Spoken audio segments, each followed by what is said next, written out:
सवाल तो यह है कि क्या हुआ, एक बच्चे की जान ही तो गई है।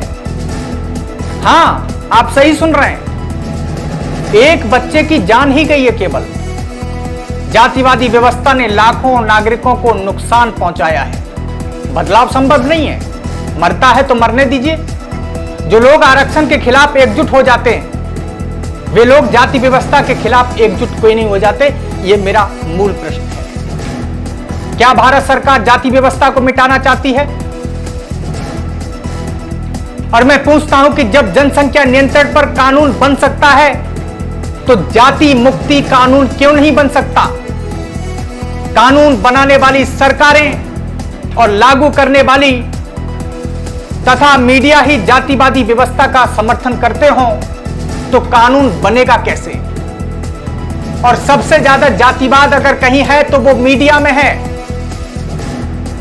कई तरह की दुविधाएं बताई जा सकती हैं कि इस वजह से कानून नहीं बन सकता जाति मुक्ति का, लोग नहीं चाहते हैं। अन्यथा आपने सुना हो, एक नेता का नाम मुझे बताइए, उस नेता ने कहा हो कि हम संसद के पटल पर या विधानसभा के पटल पर इस मुद्दे को उठाएंगे। आखिर इस मासूम की जो जान गई उसका मुख्य कारण आप जानते हैं क्या है? उसने ऊंचे जाति के अध्यापक के घड़े से पानी पी लिया। मात्र इतनी सी ही उस बच्चे की खफा थी, इतनी ही गलती थी। और आपको पता है, हर साल जहां जहां चुनाव आते हैं वहां पर यह मुद्दा उठाया जाता है कि हम दलितों का भला करेंगे, हम दलितों के समर्थन में ये करेंगे, लेकिन होता जाता कुछ नहीं है। आप देख रहे हैं परिणाम। और मैं तो प्रधानमंत्री जी से कहूंगा, कानून कैसे बनेगा, उसे धरातल पर कैसे लागू होगा, उसकी पूरी रिपोर्ट मैं बनाकर दूंगा। मेरे जैसे तमाम लोग ऐसे हैं जो रिपोर्ट बनाएंगे। लेकिन प्रधानमंत्री जी, आप कहिए कि आप रिपोर्ट दीजिए, हम बदलाव करेंगे। और मैं पूछता हूं कि क्या आप बदलाव करेंगे? क्या कानून बनाएंगे? है हिम्मत? 56 इंच की छाती में है हिम्मत कि जाति मुक्ति कानून बनाया जाए? मेरे दोस्तों, नहीं है, हो ही नहीं सकती। क्योंकि आप जानते हैं, जाति मुक्ति कानून की अगर कोई किसी ने बात की तो इन राजनेताओं की दुकानें बंद हो जाएंगी। 80%, बल्कि मैं कहूंगा 95% इन नेताओं की दुकानें बंद हो जाएंगी। जाति व्यवस्था, वर्ण व्यवस्था, हिंदू धर्म, पंथ, मजहब की कड़वी सच्चाई हकीकत है। इसी मनुस्मृति आधारित मनुवादी जाति के कारण ऊंच नीच है और रहेगा। यह जाति न केवल हिंदुओं में 15% उच्च हिंदुओं द्वारा 85% नीच हिंदुओं को गुलाम जाहिल बनाकर रखने और इन पर राज करने की व्यवस्था रही है। इस बात को आप समझिए। बल्कि भारत को भी गुलाम और जाहिल बनाने और बनने का यही कारण रहा है, यह जाति ही है। अरे भाई, जो हिंदू और भारत को दीमक की तरह कमजोर कर रहा है यह जाति, क्यों ना हम उस जाति को हटा दें। इस जाति के कारण तथाकथित हिंदू धर्म समुदाय हमेशा खतरे में रहा और जब तक ये जातियां रहेंगी खतरा बना रहेगा। और आपको जानकारी के लिए बता दें कि भारत में दलितों और आदिवासियों की लगभग 30 करोड़ आबादी है। यही कट्टर हिंदू हैं। फिर भी आजादी के 75 सालों के बाद भी इन वर्गों के साथ जाति के कारण भेदभाव, उत्पीड़न, हत्या आम बात हो गई है। और जो बच्चा जो इस दुनिया में नहीं रहा, इंद्र मेघवाल के परिवार की हिम्मत की तारीफ कीजिए। वो अकेला परिवार है। मैं उस परिवार के साथ खड़ा हूं और इस मुहिम को आगे बढ़ाऊंगा। इस परिवार की तारीफ कीजिए, साथ दीजिए, क्योंकि इस परिवार ने अशोक गहलोत की पुलिस की लाठियां खाकर भी यह परिवार झुकने को तैयार नहीं रहा, तैयार नहीं है। पुलिस ने लाठियां बाजी। सोचिए, हम सवाल करते हैं बीजेपी से, जहां पर बीजेपी की सरकार है, जहां कांग्रेस की सरकार है, हम डट कर सवाल करते हैं। और मेरी नजर में ये बीजेपी कांग्रेस सब एक ही है, इनका नपना एक ही है। जब कार्रवाई की बात आएगी, और मैंने हमेशा कहा कि सरकार दो नपना रखती है, अमीर को नापने का नपना अलग होगा और गरीब को नापने का नपना अलग होगा। यही कोई अमीर का बच्चा होता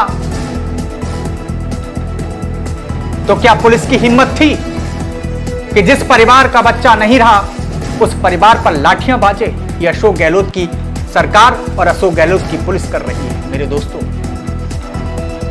जब मैं इस स्टोरी को पढ़ रहा था तो बाबा साहेब का मुझे याद आ गया कि 120 साल पहले बाबा साहेब को मटके से पानी नहीं पीने दिया गया था। आज भी वही हाल है, भारत बिल्कुल नहीं बदला। और सोचिए, दलित समाज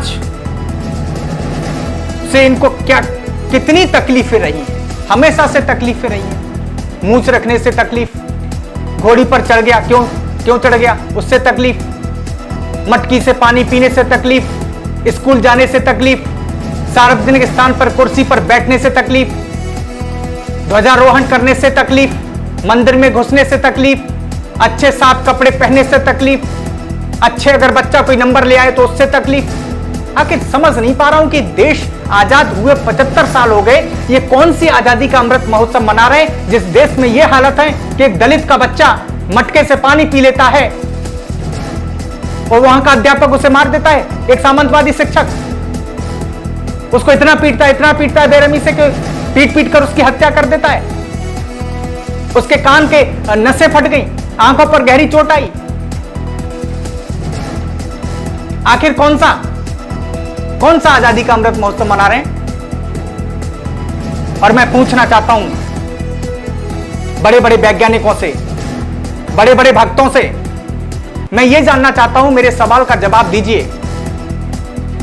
किस वैज्ञानिक आधार, मैं फिर पूछ रहा हूं, फिर कह रहा हूं, समझिए इस बात को, किस वैज्ञानिक आधार, कोई एक कारण, कोई एक तर्क दीजिए, इस भारत देश में कोई इंसान अछूत एवं कोई सछूत होता है, कोई ऊंचा कोई नीचा होता है, कोई श्रेष्ठ होता है या तिरस्कृत होता है? मुझे इसका एक वैज्ञानिक कारण दे दीजिए। ये कैसी आजादी है भाई? मुझे बखूबी पता है कि दलितों के कथित ठेकेदार, विभीषण, डरपोक, गद्दार लोग जातिगत भेदभाव वाली पोस्ट डालने से व प्रतिक्रिया देने से जानबूझकर बचे रहते हैं मेरे दोस्तों, ताकि उनके जातिवादी आका नाराज ना हो जाएं, उनका वोट बैंक खतरे में न पड़ जाए, व्यक्तिगत बुराइयां न झेलनी पड़े। ऐसे कायर खुद जातिवादी व सामंतवादी ठेकेदार होते हैं जो केवल अपने वर्ग को ठगते रहते हैं, केवल अपने वर्ग को ठगने का काम करते हैं। और मुझे सच कहने से कोई नहीं रोक सकता। यदि सच कहने से हमारे इस खबर पर कोई जातिवादी डीएनए धारक नाराज होता है, उसकी भावनाएं आहत होती हैं, तो उसका भी मुझे कोई अफसोस नहीं है, बिल्कुल रत्ती भर अफसोस नहीं है कि वो व्यक्ति नाराज हो गया। और दलित समाज के ठेकेदारों की बात करें, दलित समाज के ठेकेदार, दलित समाज से निकले अधिकारी, दलित समाज से निकले मंत्री, विधायक,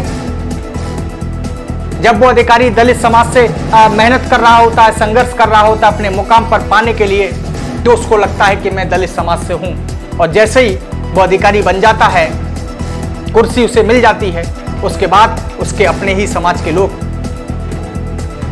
से घृणा करने लगता है, उसके साथ खाना नहीं खा सकता। ये मैं सच्चाई बोल रहा हूं, आंखों देखी बोल रहा हूं, नहीं खा सकता है खाना। और वही रिटायरमेंट के बाद जब वो अपने समाज में वापस आता है तो कहता है कि दलित उत्थान और दलित चिंतन में कुछ करना होगा, चलिए एक संगठन बनाते हैं। ये हकीकत है, ये सच्चाई है।